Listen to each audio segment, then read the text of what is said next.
Bonjour. Autre aspect que nous pouvons aborder, c'est de confronter cette matrice avec 4 modalités d'autorégulation. Le terme d'autorégulation, j'ai été très surpris en reprenant les ouvrages de Jung.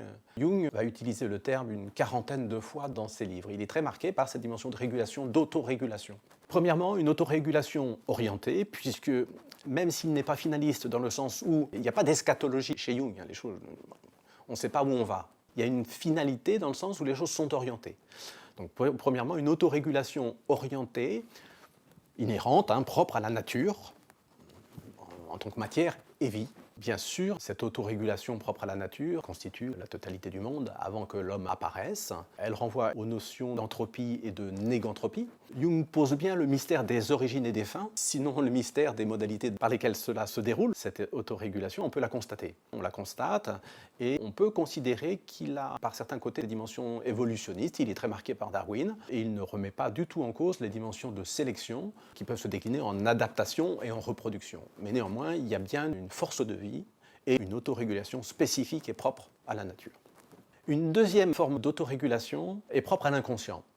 Comme je l'ai évoqué, l'inconscient pour Jung est compensateur de dimension consciente, il est régulateur. Cette autorégulation propre à l'inconscient, c'est quelque chose qui s'est constitué en même temps que l'évolution de l'homme pour contrebalancer des postures conscientes qui seraient inadaptées à la vie et à la survie de l'homme lui-même.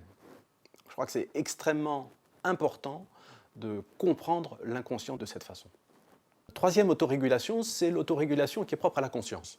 Nous-mêmes, nous avons des modalités d'autorégulation dans une conscience qui est rationnelle, mais la conscience, c'est juste une pointe de ce que je suis conscient tout de suite, et puis c'est après un ensemble de choses que je peux mobiliser, je peux me souvenir, qui renvoient à des actes que je vais poser, que j'anticipe, qui renvoient à de la créativité, une autonomie, à des processus aussi de défense automatique et de protection, qui peuvent être utiles, mais qui peuvent être par moments extrêmement nuisibles, handicapants ou poser problème par rapport à la vie.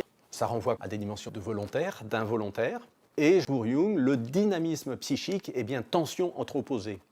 C'est bien de par la tension entre des opposés que nous avons un dynamisme psychique. C'est-à-dire notre conscient n'existe en vigilance que parce que, d'une façon sous-jacente, nous sommes en tension entre des opposés, entre des choses dont nous avons envie d'un côté et envie d'un autre. Un petit ange par ici, un petit démon, comme sur les dessins d'Hergé.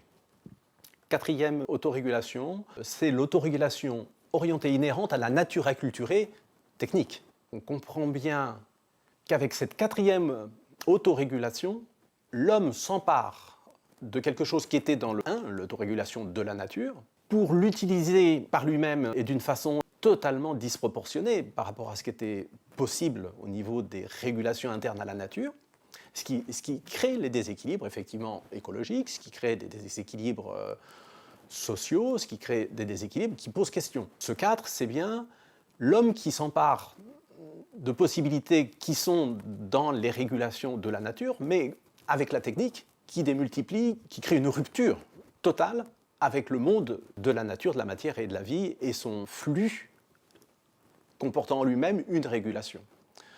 Donc, c'est là où, si on va trop loin dans certains aspects techniques, on va déréguler effectivement les dimensions de la nature.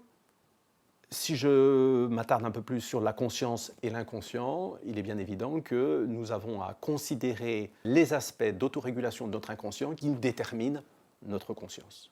De la même façon que nous avons à considérer dans une responsabilité éthique, sociale, les dérégulations que nous pouvons engendrer sur la nature, nous avons à considérer sur le plan de notre conscience les dérégulations que nous engendrons en ne prenant pas en compte la nature de notre inconscient.